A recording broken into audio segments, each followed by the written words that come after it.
आकाशवाणी से प्रस्तुत है समाचार प्रभात।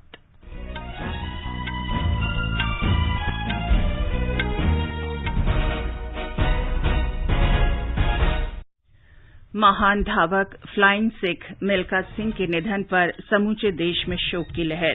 प्रधानमंत्री नरेंद्र मोदी ने अग्रिम पंक्ति के कोविड कर्मियों के लिए विशेष प्रशिक्षण कार्यक्रम का शुभारंभ किया। 1 लाख कोविड योद्धाओं को 3 महीने के अंदर 6 विशेष कार्यों का प्रशिक्षण दिया जाएगा। प्रधानमंत्री ने दोहराया कि सरकार सभी को निःशुल्क टीका लगाने के लिए वचनबद्ध। टीकाकरण का विस्तार सोमवार से। एक सर्वेक्षण के अनुसार टीकाकरण के बाद अस्पताल में संक्रमितों के भर्ती होने की संभावना 75 से 80% कम। देश में अब तक 27 करोड़ से अधिक कोविड रोधी टीके लगाए गए। मध्य प्रदेश सरकार 21 जून से व्यापक टीकाकरण अभियान शुरू करेगी। केंद्र ने पंजाब सरकार से ऑक्सीजन उत्पादन करने वाले संयंत्रों की स्थापना प्राथमिकता के आधार पर करने को कहा। भारत और भूटान ने पर्यावरण क्षेत्र में सहयोग बढ़ाने के समझौते पर हस्ताक्षर किए। पेइचिंग स्थित भारतीय दूतावास में अंतर्राष्ट्रीय योग दिवस के उपलक्ष्य में कल आयोजन।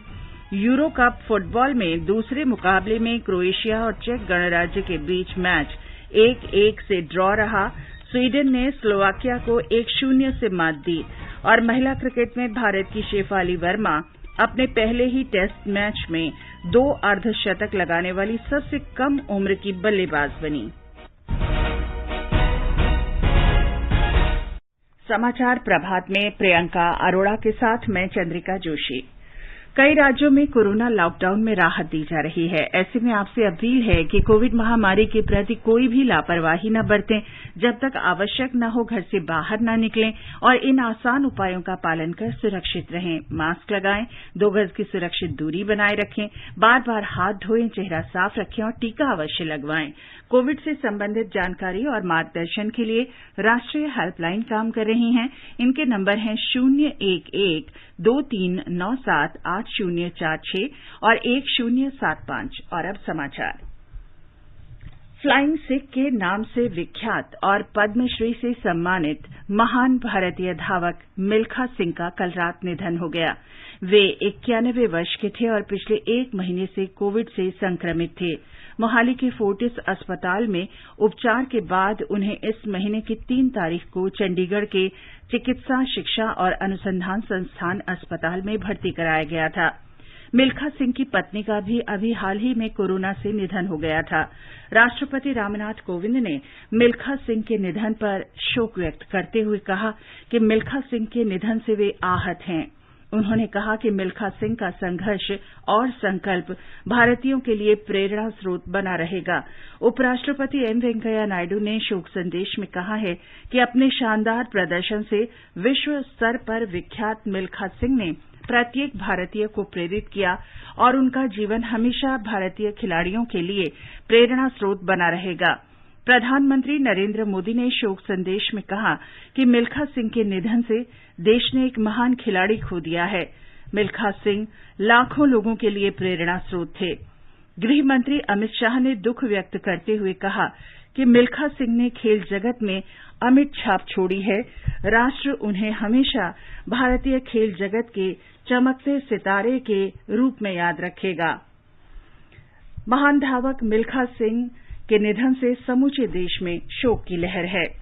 मिल्खा सिंह ने मेलबर्न ओलंपिक में प्रथम आए एथलीट के रिकॉर्ड की बराबरी पर जब भारत के राष्ट्रीय खेलों में की तो इसका अपना अनुभव आकाशवाणी को दिए गए अपने एक साक्षात्कार में साझा किया था। 1958 के अंदर नेशनल गेम्स कटक के अंदर हुई, उसके अंदर जब मैंने पहली बार उस रिकॉर्ड को छुआ जो लड़का मेलबोर्न के अंदर फर्स्ट आया था ओलंपिक के अंदर, तो मुझे यकीन नहीं हो रहा था कि मैं ये टाइम निकाल सकता हूं। और ये इतना चर्चा हुआ मिल्खा सिंह का सारी दुनिया के अंदर कि ये एक नया लड़का निकला है जो कि इसने वर्ल्ड के मुकाबले के जो टाइमिंग्स हैं उनके अंदर ये आ गया है। तो मुझे यकीन नहीं था कि मैं ये टाइम निकाल सकता हूं। प्रधानमंत्री नरेंद्र मोदी ने कल अग्रिम पंक्ति के कोविड कर्मियों के लिए विशेष प्रशिक्षण कार्यक्रम शुरू किया। इसके तहत 1 लाख कोविड योद्धाओं को 3 महीने के अंदर 6 विशेष कार्यों के लिए प्रशिक्षण किया जाएगा। कोविड का मुकाबला करने में तैनात अग्रिम पंक्ति के कर्मियों के लिए कल विशेष प्रशिक्षण कार्यक्रम की शुरुआत करते हुए श्री मोदी ने कहा कि महामारी की वजह से देश में चिकित्सा के बुनियादी ढांचे को सुदृढ़ बनाने में मदद मिली है।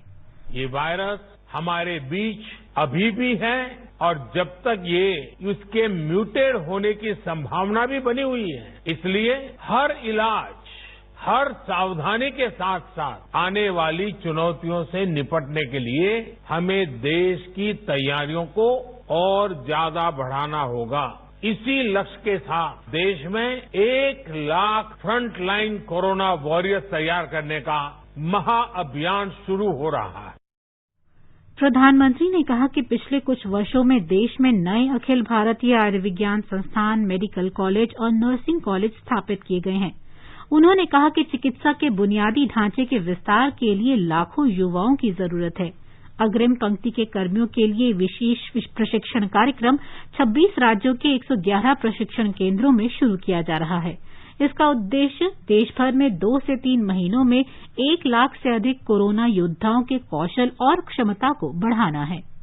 नर्सिंग से जुड़ा सामान्य काम हो, होम केयर हो, क्रिटिकल केयर में मदद हो, सैंपल कलेक्शन हो, मेडिकल टेक्नीशियन हो, नए नए उपकरणों की ट्रेनिंग हो, इसके लिए युवाओं को तैयार किया जा रहा है। इसमें नए युवाओं की स्किलिंग भी होगी और जो पहले से इस प्रकार से काम में ट्रेंड हो चुके हैं, उनकी अप स्किलिंग भी होगी।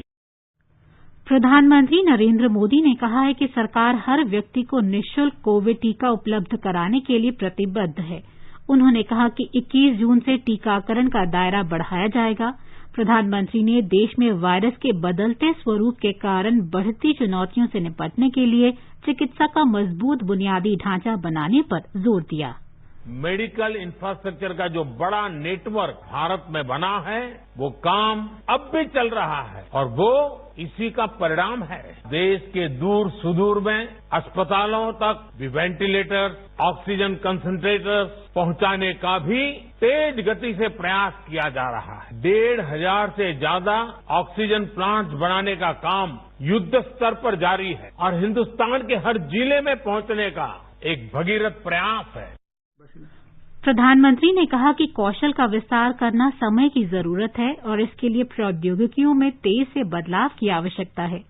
स्किल, रीस्किल और अपस्किल, ये मंत्र कितना महत्वपूर्ण है, ये कोरोना काल ने फिर सिद्ध किया है। हेल्थ सेक्टर के लोग स्किल तो थे ही, उन्होंने कोरोना से निपटने के लिए बहुत कुछ नया सीखा भी, यानी एक तरह से उन्होंने खुद को रिस्किल किया। इसके साथ ही उनमें जो स्किल पहले थी, उसका भी उन्होंने विस्तार किया। बदलती परिस्थितियों के अनुसार अपनी स्किल को अपग्रेड या वैल्यू एडिशन करना, ये अपस्किलिंग है और समय की यही मांग है। देश में कोविड संक्रमण से ठीक होने वालों की संख्या लगातार बढ़ रही है और मरीजों की संख्या में कमी आ रही है। स्वास्थ्य मंत्रालय में संयुक्त सचिव लव अग्रवाल ने कल नई दिल्ली में बताया कि 7 मई को एक दिन में कोविड के करीब 4,14,000 नए मरीज सामने आए थे, लेकिन इसके बाद से इसमें लगातार कमी आ रही है। जो पीक हमने देखी उसमें करीब 85% decline in terms of the cases which are getting reported, उसमें हमने ऑब्जर्व किया है। हम देखें तो पाते हैं कि पिछले 11 दिनों से देश में डेली बेसिस पर जो रिपोर्ट हो रहे हैं वह 1 लाख से कम है। एक सर्वेक्षण के अनुसार टीकाकरण के बाद अस्पताल में संक्रमितों के भर्ती होने की संभावना 75 से 80% कम हुई है। नीति आयोग के सदस्य डॉक्टर वी.के. पॉल ने कहा कि टीका लगने से लोगों के संक्रमित होने की स्थिति में उनके अस्पताल में भर्ती होने की संभावना कम हो जाती है। बच्चों के लिए स्टडीज ये दिखाती हैं कि वैक्सीन लग जाता है तो हॉस्पिटलाइजेशन की जरूरत का जो चांस है वो 75-80% कम हो जाता है। ऑक्सीजन की जरूरत सिर्फ 8% की ही पॉसिबिलिटी रहती है। जिनको नहीं मिला उनको 100 तो इनको सिर्फ 8, और उससे सीरियस आईसीयू एडमिशन है। ये डेटा मेरे सामने दिखाता है कि आईसीयू एडमिशन में 6% रिस्क रह जाता है। प्रोटेक्शन 94% हो जाता है। देश में अब तक 27 करोड़ से अधिक कोविड रोधी टीके लगाए जा चुके हैं। टीकाकरण अभियान के कल 154वें दिन ये आंकड़ा 27,20,72,645 हो गया। कल कुल मिलाकर 29,84,172 टीके लगाए गए। केंद्रीय स्वास्थ्य मंत्रालय ने बताया कि 18 से 44 वर्ष आयु वर्ग के 19,43,765 लोगों को पहली डोज और 77,989 लोगों को दूसरी डोज लगाई गई। टीकाकरण अभियान के तीसरे दौर में अब तक 28 राज्यों और 9 केंद्र शासित प्रदेशों में इस आयु वर्ग के 5,15,00,000 लोगों को वैक्सीन की पहली डोज और 11,40,679 लोगों को दूसरी डोज लगाई जा चुकी है। दिल्ली में कल 165 लोगों में कोरोना संक्रमण की पुष्टि हुई। कल 260 लोग संक्रमण से मुक्त हुए और 14 लोगों की मृत्यु हुई। दिल्ली में अभी 2,445 संक्रमितों का उपचार चल रहा है। राजधानी में कल 90,000 से ज्यादा लोगों को कोविड टीका लगाया गया। अब तक 63,46,000 से ज्यादा लोगों को कोविड रोधी टीका लगाया जा चुका है।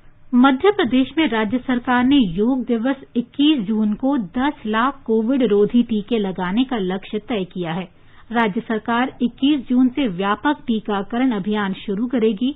मुख्यमंत्री शिवराज सिंह चौहान ने कहा है कि भविष्य में भी ऐसे प्रयास किए जाएंगे कि प्रत्येक दिन ऐसा समान लक्ष्य पूरा किया जा सके। एक रिपोर्ट। सभी 52 जिलों की साप्ताहिक पॉजिटिविटी दर घटकर 1% से भी कम हो गई है। केवल 4 जिलों में 5 या इससे अधिक नए मामले सामने आए हैं। भोपाल में 24, इंदौर में 21, जबलपुर में 9 और उज्जैन में 5 नए मामले सामने आए हैं। राज्य के 23 जिलों में कोविड-19 का कोई नया मामला नहीं दर्ज किया गया है। 7 दिन की पॉजिटिविटी दर 0.3% है। राज्य में कोरोना के 110 नए मामले सामने आए हैं, जबकि सक्रिय मरीजों की संख्या घटकर 2,727 हो गई है। पूजा पी वर्धन, आकाशवाणी समाचार, भोपाल। गुजरात में 21 जून से सभी टीकाकरण केंद्रों पर 18 से 44 वर्ष के लोगों को कोविड रोधी टीका लगाया जाएगा। हमारे संवाददाता ने बताया है कि कल शाम गांधीनगर में मुख्यमंत्री विजय रूपाणी की अध्यक्षता में राज्य कोर समिति की बैठक में यह निर्णय लिया गया। सोमवार को विश्व योग दिवस के कार्यक्रमों को देखते हुए दोपहर 3 बजे से वॉक इन टीकाकरण शुरू किया जाएगा। राज्य के सभी केंद्रों में कोविड-19 के खिलाफ वॉक इन टीकाकरण से लोगों को बिना किसी पूर्व पंजीकरण के टीकाकरण करने में मदद मिलेगी। राज्य भर में वॉक इन टीकाकरण अभियान वैक्सीन की उपलब्धता रहने तक जारी रहेगा। हालांकि स्वास्थ्य कर्मियों, अग्रिम पंक्ति के योद्धाओं और गंभीर बीमारी वाले 45 वर्ष से ऊपर के लोगों को वॉक इन टीकाकरण में प्राथमिकता दी जाएगी। पहले से ऑनलाइन पंजीकरण करवा चुके लोगों को भी वॉक इन टीकाकरण में प्राथमिकता दी जाएगी। यह फैसला राज्य में ज्यादा से ज्यादा लोगों को कोविड-19 के खिलाफ सुरक्षा देने के लिए किया गया है। गुजरात में अब तक 2,15,00,000 से अधिक लोगों को टीका लगाया जा चुका है। योगेश पंड्या, आकाशवाणी समाचार, अहमदाबाद। महाराष्ट्र सरकार आज से सरकारी अस्पतालों में 30 से 44 वर्ष आयु वर्ग के लोगों का कोविड टीकाकरण फिर शुरू कर रही है। ब्यौरा हमारे संवाददाता से। कोविड-19 के टीकों की सीमित उपलब्धता के कारण महाराष्ट्र सरकार ने मई के दूसरे हफ्ते में सरकारी अस्पताल में हो रहा 18 से 44 उम्र के नागरिकों का टीकाकरण स्थगित करने का निर्णय लिया था। हालांकि निजी अस्पताल तथा कॉर्पोरेट टीकाकरण केंद्रों में इच्छुक नागरिक टीका ले सकते थे। राज्य के आरोग्य विभाग ने कहा है कि अब केंद्र सरकार द्वारा टीकाकरण के लिए प्राथमिकता सुनिश्चित करने के अधिकार राज्य सरकारों को दिए गए हैं। इसके अनुसार 30 से 44 साल के नागरिकों का टीकाकरण सरकारी अस्पतालों में आज से फिर शुरू किया जाएगा। 45 साल से अधिक उम्र के नागरिकों का टीकाकरण पहले की तरह ही शुरू रहेगा। देश में महाराष्ट्र ही एकमात्र ऐसा राज्य है जहां कोरोना के लगभग 2,70,00,000 टीके लगवाए गए हैं। जीवन भावसार, आकाशवाणी समाचार, मुंबई। नागालैंड में पिछले 7 दिन से कोरोना से स्वस्थ होने वालों की संख्या नए संक्रमितों से अधिक है। 56 संक्रमितों की पुष्टि हुई, जबकि 362 व्यक्ति स्वस्थ हुए हैं। स्वस्थ होने की दर सुधरकर 86.67% हो गई है। ये समाचार आगे बढ़ने से पहले एक नजर मुख्य समाचारों पर।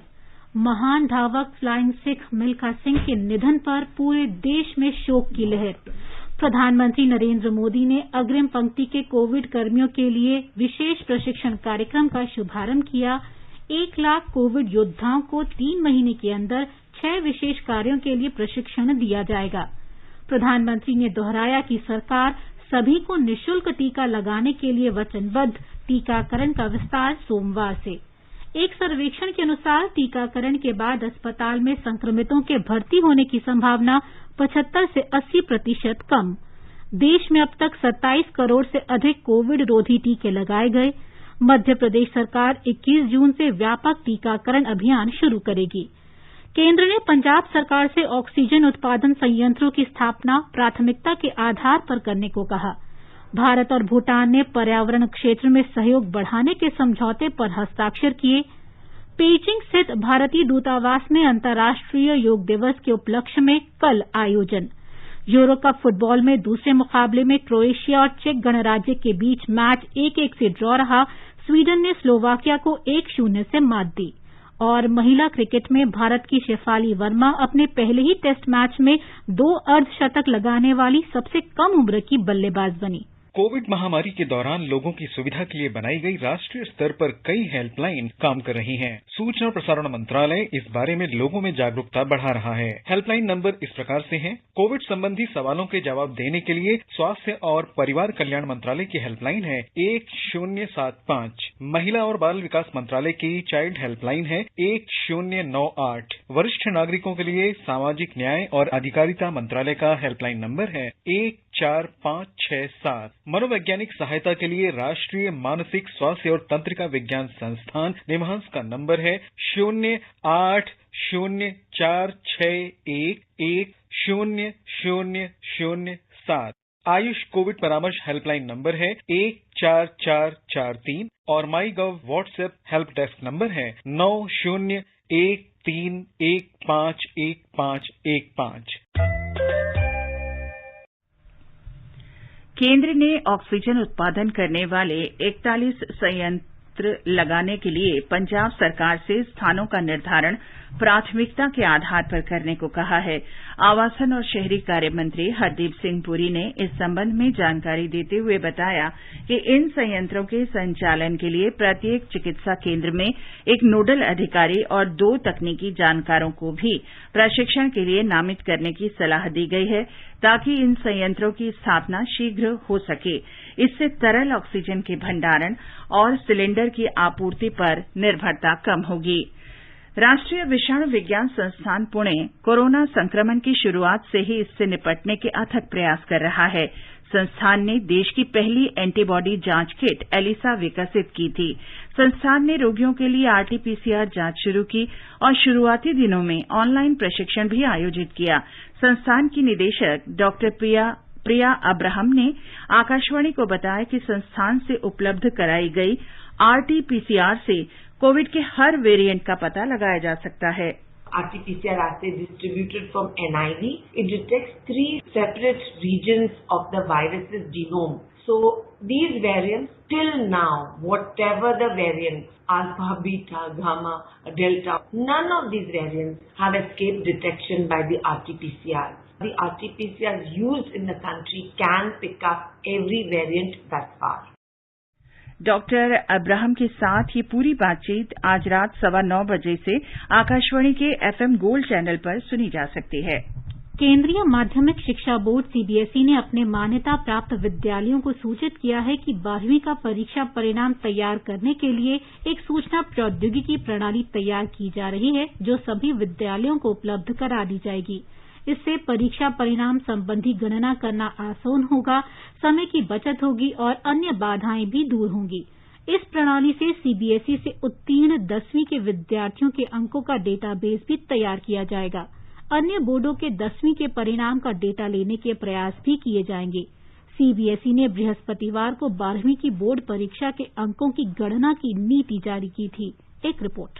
सीबीएसई ने आश्वस्त किया है कि वह परीक्षा परिणाम तैयार करने की प्रक्रिया के दौरान स्कूलों के साथ लगातार संवाद करेगा और अगले सप्ताह से कक्षा 10वीं और 12वीं दोनों के परिणाम तैयार करने में स्कूलों की सहायता के लिए एक हेल्प डेस्क भी स्थापित करेगा। इस महीने की 21 तारीख को 10वीं कक्षा संबंधित विवरण के लिए एक पोर्टल भी उपलब्ध होगा और उसके बाद स्कूलों को सॉफ्टवेयर के अन्य प्रारूप उपलब्ध कराए जाएंगे। इसके अलावा मूल्यांकन नीति को समझने के लिए अक्सर पूछे जाने वाले प्रश्न और गणना संबंधित उदाहरण भी स्कूलों को प्रदान किए जाएंगे। इस बारे में आयोजित किए जाने वाले वेबिनार की सूची भी स्कूलों को उपलब्ध कराई जाएगी। आनंद कुमार, आकाशवाणी समाचार, दिल्ली।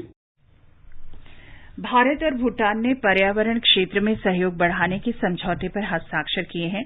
पर्यावरण और जलवायु परिवर्तन मंत्री प्रकाश जावड़ेकर तथा भूटान के विदेशी कार्य मंत्री और राष्ट्रीय पर्यावरण आयोग प्रमुख तांडी दोरजी ने वर्चुअल रूप से इस समझौते पर हस्ताक्षर किए। श्री जावड़ेकर ने कहा कि इससे जलवायु परिवर्तन और कचरा प्रबंधन क्षेत्र में द्विपक्षीय सहयोग के नए रास्ते खुलेंगे। दोनों देशों के संबंधों को महत्वपूर्ण बताते हुए उन्होंने कहा कि भारत पर्यावरण से जुड़े क्षेत्रों में भूटान के साथ सहयोग बढ़ाना चाहता है। अंतर्राष्ट्रीय योग दिवस पर चीन स्थित भारतीय दूतावास में कल यानी रविवार को मनाया जाएगा। इसमें करीब 500 लोग हिस्सा लेंगे। इस अवसर पर योग पर विभिन्न सत्र आयोजित किए जाएंगे। पेइचिंग में आकाशवाणी संवाददाता के साथ बातचीत में भारतीय योग गुरु मोहन भंडारी ने बताया कि चीन में योग काफी लोकप्रिय है।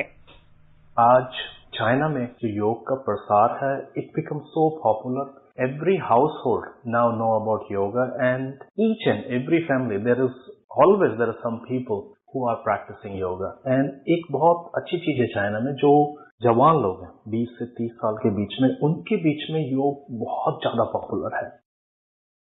श्री भंडारी ने योग को अंतर्राष्ट्रीय स्तर पर पहचान दिलाने के लिए प्रधानमंत्री की सराहना की। यूरो कप फुटबॉल में ग्रुप डी में क्रोएशिया और चेक गणराज्य के बीच मुकाबला 1-1 से बराबरी पर रहा। ग्रुप डी में चेक गणराज्य शीर्ष पर पहुंच गया है। इंग्लैंड और स्कॉटलैंड के बीच मैच भी बिना किसी गोल के ड्रॉ रहा। ग्रुप डी में अब इंग्लैंड और चेक गणराज्य दोनों के 4-4 अंक हैं, जबकि स्कॉटलैंड ने प्रतियोगिता में पहला अंक हासिल किया। अब स्कॉटलैंड का मुकाबला क्रोएशिया से और इंग्लैंड का मुकाबला चेक गणराज्य से होगा। ये दोनों मैच मंगलवार 22 जून को खेले जाएंगे। इससे पहले नीदरलैंड्स ने ऑस्ट्रेलिया को 2-0 से हराकर अंतिम 16 में जगह बना ली है। प्रतियोगिता में कल स्वीडन ने स्लोवाकिया को 1-0 से मात दी। महिला टेस्ट क्रिकेट में भारत की 17 वर्षीय शेफाली वर्मा अपने पहले ही टेस्ट में 2 अर्धशतक लगाने वाली और भारत की सबसे कम उम्र की और दुनिया की चौथी महिला बल्लेबाज बन गई हैं। ब्रिस्टल में खेले जा रहे मैच में शेफाली ने पहली पारी में 96 रन बनाए थे और दूसरी पारी में वे 55 रन पर नाबाद हैं। टोक्यो ओलंपिक शुरू होने में 35 दिन शेष हैं। ओलंपिक में भाग लेने वाले भारतीय खिलाड़ियों पर आकाशवाणी से जारी विशेष श्रृंखला में आज हम बात करेंगे प्रमुख महिला पहलवान विनेश फोगाट की। एक रिपोर्ट।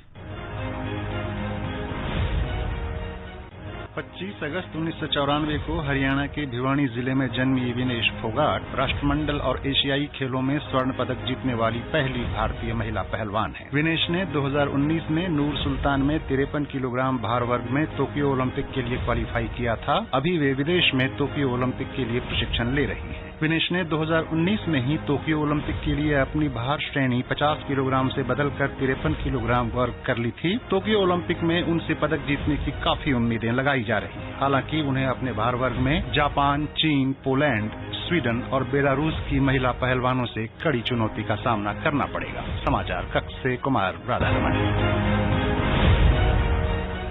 लद्दाख अपनी हस्तकलाओं के लिए चर्चित रहा है। विविध शैलियों की हस्तकलाओं में एक अनूठी शैली है तांगखा चित्रण। बौद्ध धर्म की आस्थाओं से जुड़ी ये शैली लद्दाख के लोगों के जीवन का अहम हिस्सा रही है। आकाशवाणी लेह ने लद्दाख की हस्तकलाओं के प्रचार प्रसार में महत्वपूर्ण भूमिका निभाई है। आकाशवाणी लेह इस महीने की 25 तारीख को अपनी स्थापना की स्वर्ण जयंती मनाने जा रहा है। इस उपलक्ष्य में हमारी लेह संवाददाता की ये विशेष रिपोर्ट।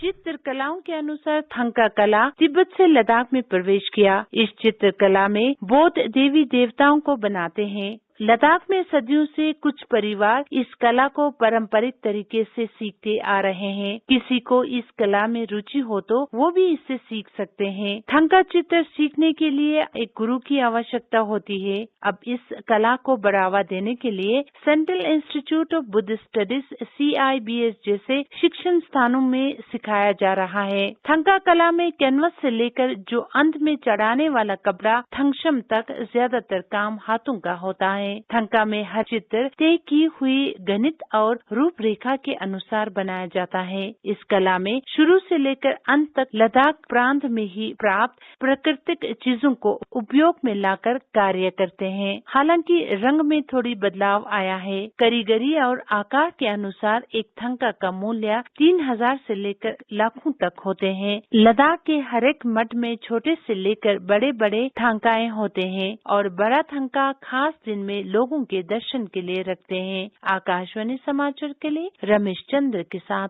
लेस में दिस्किट डोलमा। ये समाचार हमारी वेबसाइट newsonair.com/hindi पर भी उपलब्ध है। और प्रियंका, आप बताएं आज के समाचार पत्रों में क्या विशेष है? जी चंद्रिका, कोरोना को देखते हुए देशवासियों को आगाह करने और अक्टूबर तक तीसरी लहर की आशंका को देखते हुए 1 लाख कोरोना योद्धाओं को विशेष रूप से क्रैश कोर्स के लिए तैयार करने की खबर अखबारों में प्रमुखता से है। हिन्दुस्तान ने लॉकडाउन खुलने के बाद दिल्ली के बाजारों में उमड़ी भीड़ में कोरोना नियमों के उल्लंघन पर स्वतः संज्ञान लेते हुए अदालत की कड़ी नाराजगी को अहमियत दी है। नवभारत टाइम्स ने लिखा है, बचाव के नियमों पर दिल्ली की जनता की बेफिक्री पर अदालत को चिंता, खतरा अभी टला नहीं।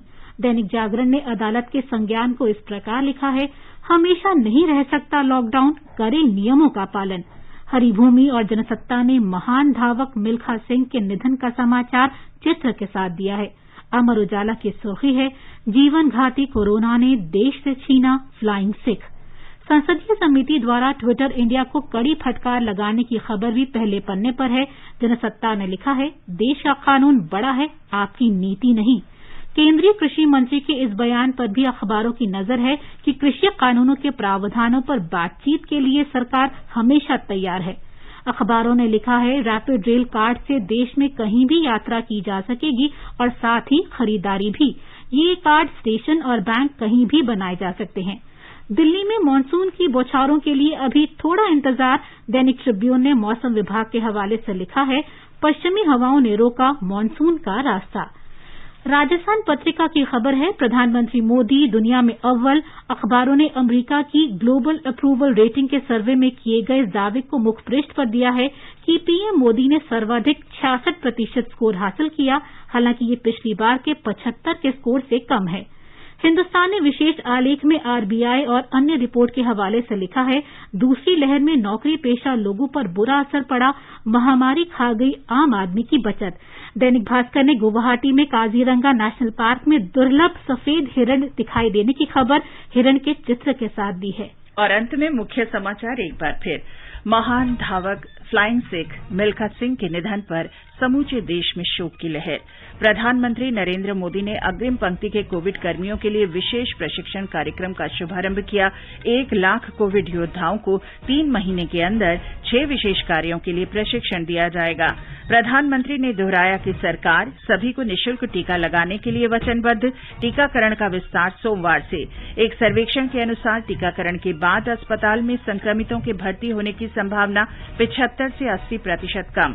देश में अब तक 27 करोड़ से अधिक कोविड रोधी टीके लगाए गए। मध्य प्रदेश सरकार 21 जून से व्यापक टीकाकरण अभियान शुरू करेगी। केंद्र ने पंजाब सरकार से ऑक्सीजन उत्पादन संयंत्रों की स्थापना की प्राथमिकता के आधार पर करने को कहा है। भारत और भूटान ने पर्यावरण के क्षेत्र में सहयोग बढ़ाने के समझौते पर हस्ताक्षर किए। इसके साथ ही समाचार प्रभात का ये अंक समाप्त हुआ। नमस्कार।